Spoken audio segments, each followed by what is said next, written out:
Materi pertama begitu ya, Bapak Ahmad Toha MPD dengan bukunya dengan bukunya yang berjudul Buku Praktis Ilmu Waris begitu ya. Nanti Pak Ahmad Toha ini akan membedah mengenai bagaimana sih secara praktis berbicara mengenai waris. Jadi teman-teman juga nanti kalau ada yang punya pertanyaan terkait dengan masalah ilmu waris begitu ya, masih bingung, bisa nanti berkonsultasi dengan Pak Toha. Kepadanya waktu dan tempat disilahkan.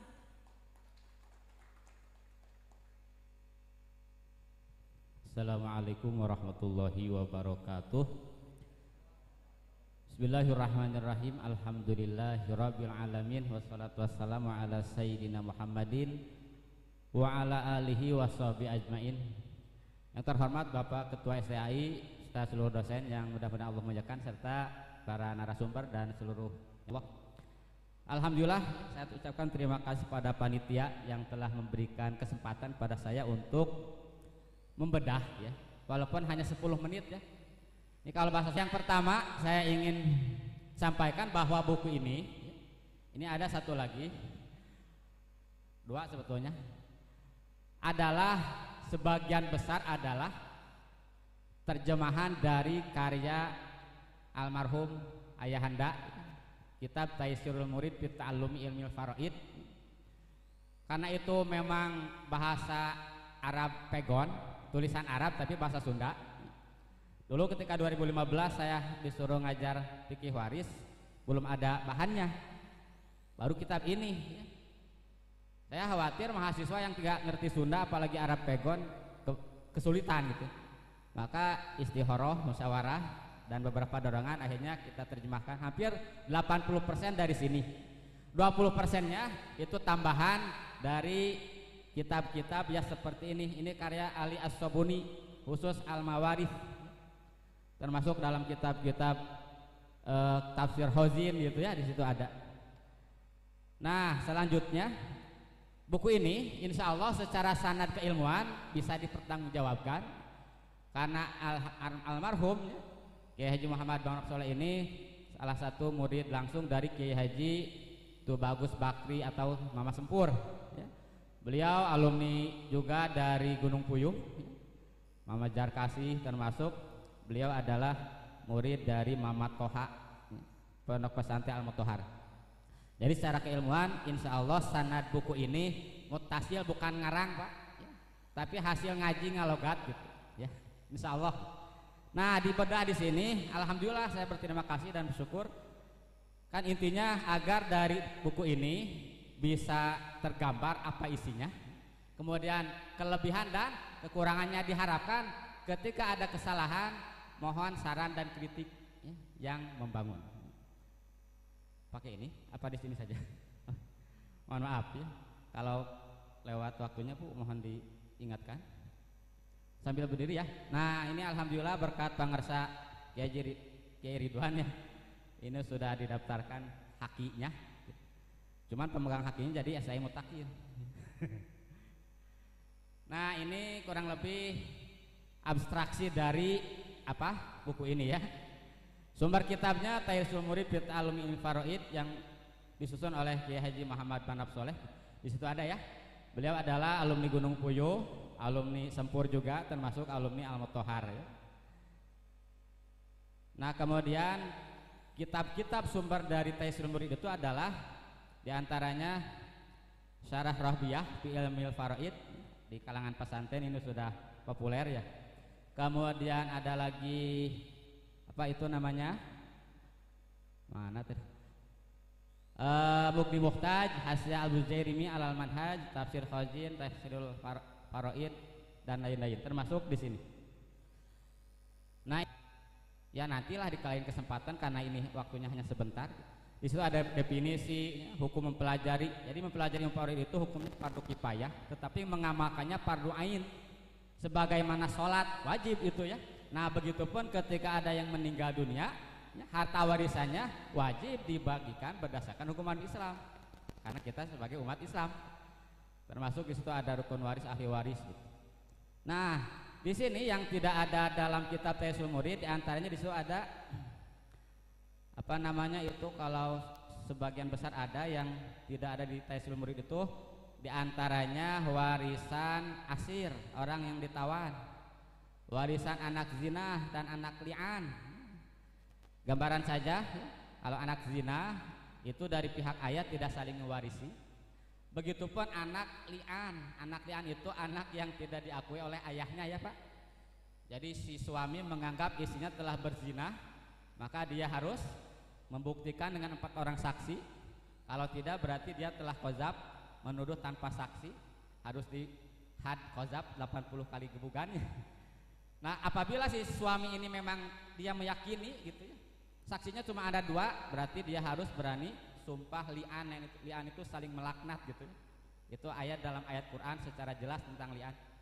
Nah, bagaimana status waris anak li'an? Itu sama dengan anak zina, dari pihak ayah tidak saling mewarisi. Itu kurang lebih gambarannya.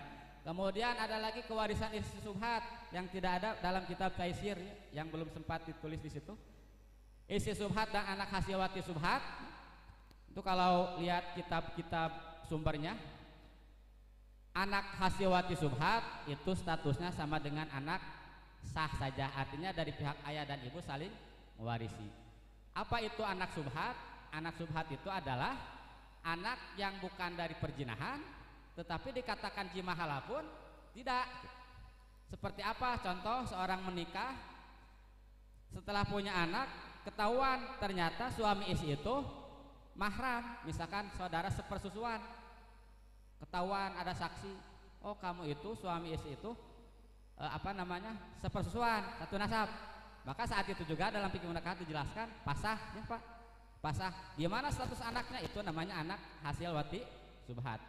Gimana status waris? Sama dengan anak sah saja, dari ayah saling mewarisi, dari ibu juga saling mewarisi. Mohon maaf. Nah, kemudian ada lagi nanti guna kaya itu harta gono gini ya.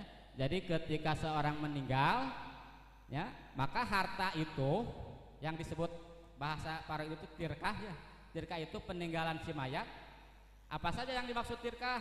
Bisa uang, bisa utang piutang, gadai dan lain-lain. Nah, termasuk tirkah ini adalah hak mutlak milik si mayat.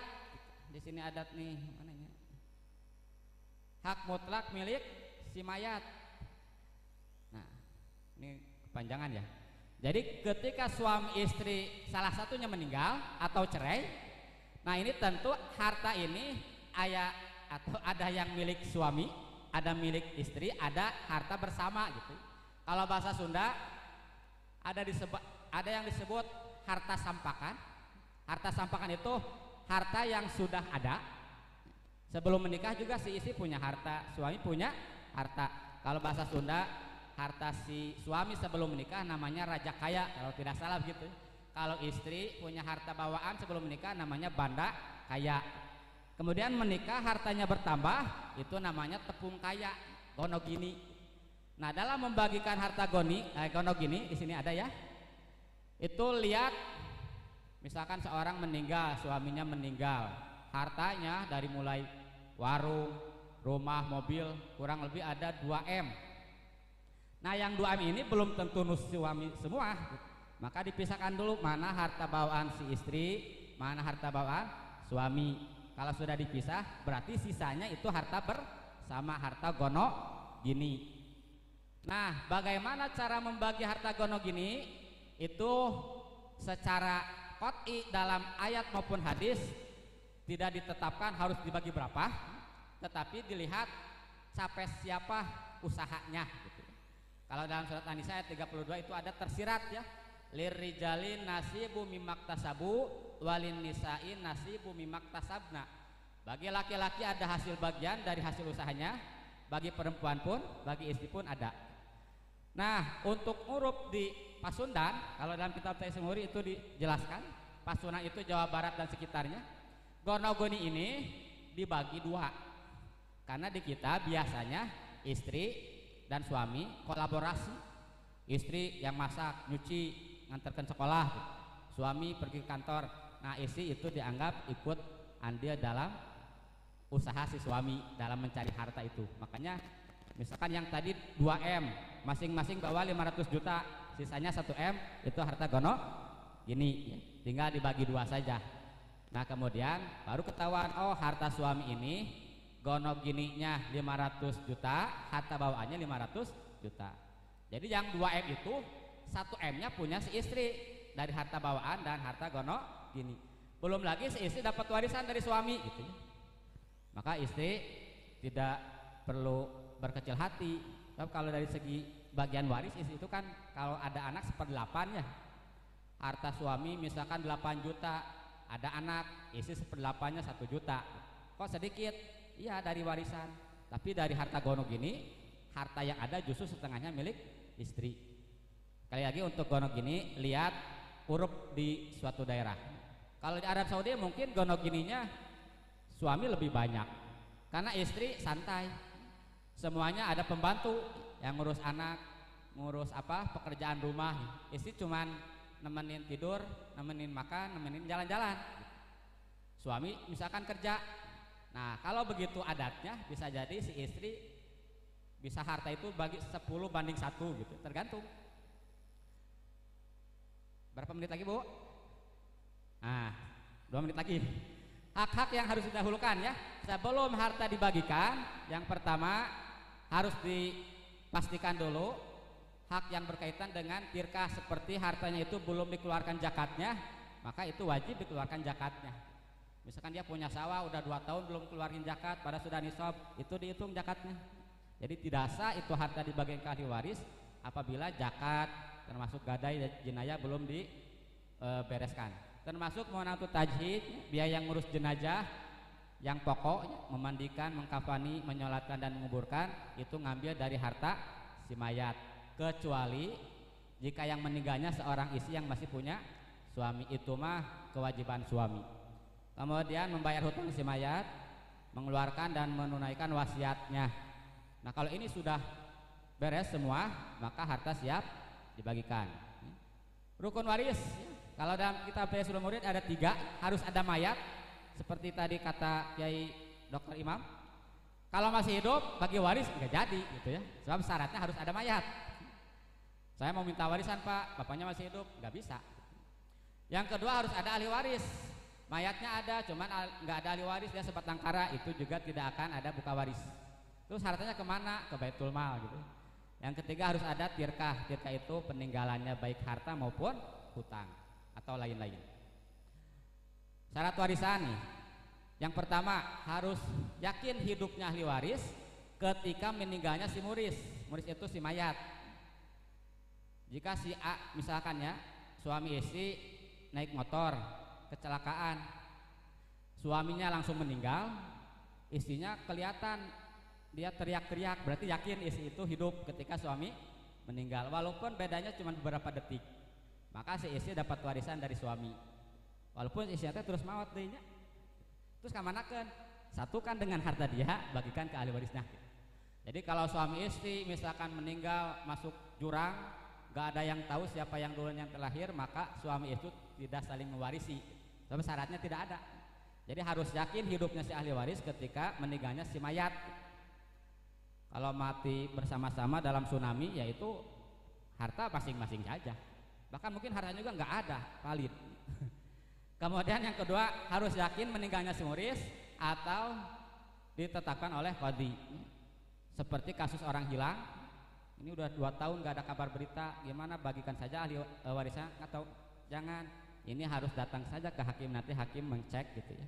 Kalau cek hakim, cek saja, saya kasih waktu 6 bulan, kita cek, kita survei.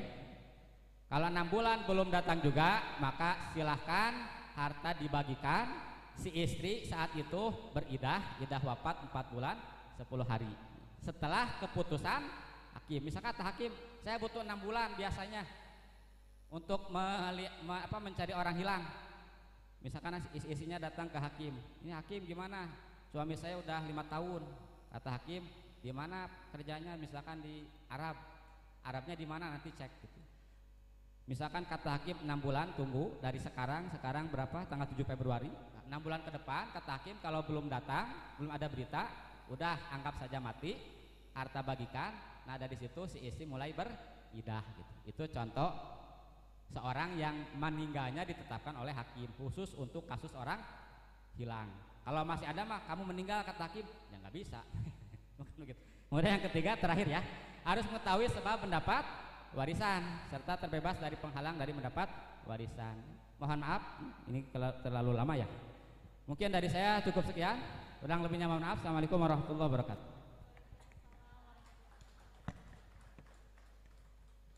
Ya, teman-teman gimana tadi ngomongin warisan, ada gambaran begitu ya, ada pencerahan atau malah makin pusing? Bikin pusing kalau nggak ada yang diwariskan begitu ya. Ya, barangkali kita buka, kalau ada yang mau tanya satu orang boleh, silakan teh. Kayaknya yang belakang tuh semangat banget, udah angkat tangan duluan, boleh teh silakan. Boleh berdiri? Ya boleh berdiri.